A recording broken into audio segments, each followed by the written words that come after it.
6:47, time for the morning rush. As winter-like road conditions continue to affect drivers, one part of the state has been getting hit hard. Tijeras, Cedar Crest, and Cedillo Hill residents there have been hit with the slick roads and low visibility. Last night, traffic on I-40 backed up, causing crowding on Route 66.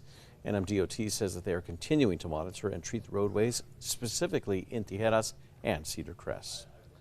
Lawmakers are looking to take action as the ATF found 74% of gun crimes in the state are committed with a gun that was legally purchased and then sold to those banned from owning guns legally.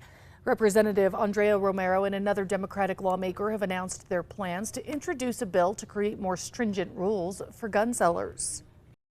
A former student doctor caught producing and possessing child pornography will now be spending the next 3 decades in federal prison. Between June of 2020 to last year, 29-year-old Kevin Weiss had several sexually explicit pictures of young girls in his apartment, including some that he made himself. Weiss pleaded guilty to the crimes in February. Yesterday, he was sentenced to 30 years behind bars. Ryan. And this latest storm system has left over some travel problems. Very icy, snowy conditions from Tijeras to Klein's Corners, the Glorieta Pass, or the Raton Pass, especially in the outer lanes, some ice and snow. Mostly marginal enough temperatures from Albuquerque to Santa Fe, mostly wet, but some black ice possible. Some areas around, if not below, the freezing mark.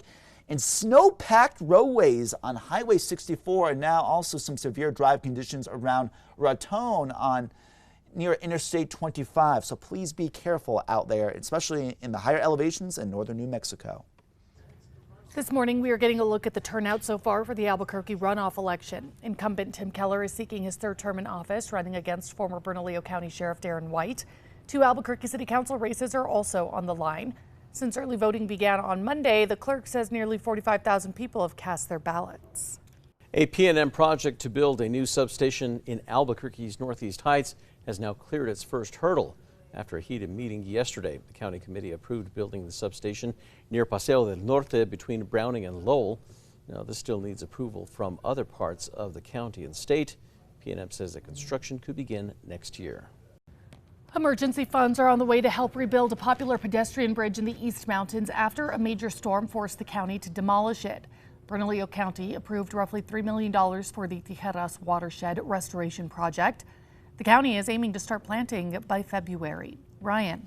And we got some slippery travel, especially around the metro this morning. Looking at I-40 around Tramway, what we are dealing with, well, we're dealing with some also fog in addition to the iciness, slipperiness on the roadway conditions around downtown Albuquerque. I-25 looking mostly wet, as well as Ridgecrest Drive near New Mexico 528. So we'll deal with some patchy black ice as temperatures fluctuate around the freezing mark later this evening.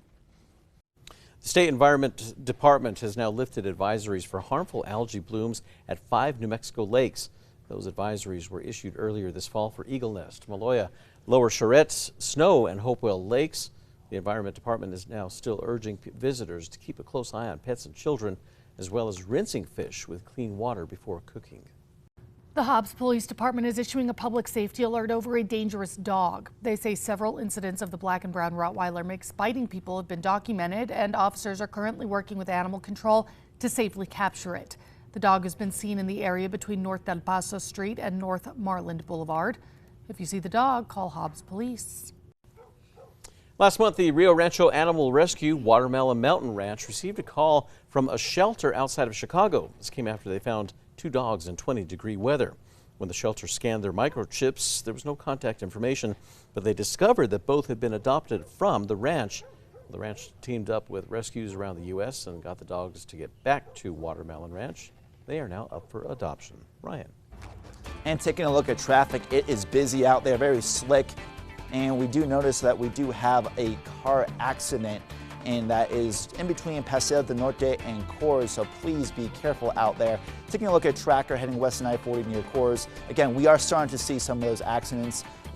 There's one. Again, we're going to start to see that pop up on the map around the Big I, south of the Big I on the side roads. Please be careful with some slippery, icy, but somewhat wet conditions as well. More updates later on. Amazon is testing a new fast delivery service called Amazon Now. The online retailer says in 30 minutes or less, it'll deliver thousands of different household essential items and groceries in parts of Seattle and Philadelphia. Prime members will pay $3.99, and that's per order, while non-Prime members will be charged $13.99. And now it's time for the 5 facts. At number 5, we are getting a look at the turnout so far for the Albuquerque runoff election. Incumbent Tim Keller is seeking a third term as mayor, running against former Bernalillo County Sheriff Darren White. Now, 2 Albuquerque City Council races are also on the line. Now, since early voting began on Monday, the city clerk says that nearly 45,000 people have cast their ballots. Runoffs tend to see less turnout than general elections, but the clerk's office expects strong numbers now to continue through the cycle. Early voting will run through Saturday. Election day is going to be on Tuesday. And number 4, the State Environment Department is lifting advisories for harmful algae blooms at 5 New Mexico lakes. Those advisories were issued earlier this fall for Eagle's Nest, Maloya, Lower Charette, Snow, and Hopewell lakes. Toxic algae like this can cause health problems for both people and animals. While the advisories are no longer in effect, the Environment Department urges visitors to keep a close eye on pets and children and rinse fish with clean water before cooking. At number 3, emergency funds are on the way to help rebuild a popular pedestrian bridge in the East Mountains. It's after a major storm forced the county to demolish it. Bernalillo County officials approved roughly $3 million for the Tijeras Watershed restoration project. The project was almost done, but in July a storm swept through the watershed, heavily damaging the pedestrian bridge and the arroyo around it. They hope that restoring the watershed to a wider and flatter area will force storm water to slow down. They also hope that it would make a floodplain that can support habitat and absorb water to help contain pollution before it reaches the Rio Grande.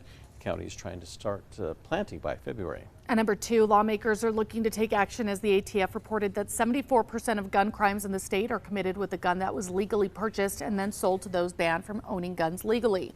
The gun violence prevention organization called Everytown hosted a virtual briefing on the latest data.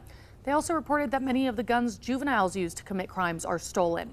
Representative Andrea Romero and another Democratic lawmaker have announced their plans to introduce a bill to create more stringent rules for gun sellers that would include training on what to look for when selling to repeat buyers. Another proposed bill would limit the sales of military-grade weapons in the state. And at number 1, snow is moving out, but we got some slippery travel conditions. A colder afternoon. The coldest air this season will be in store tomorrow morning before our next bigger warm-up.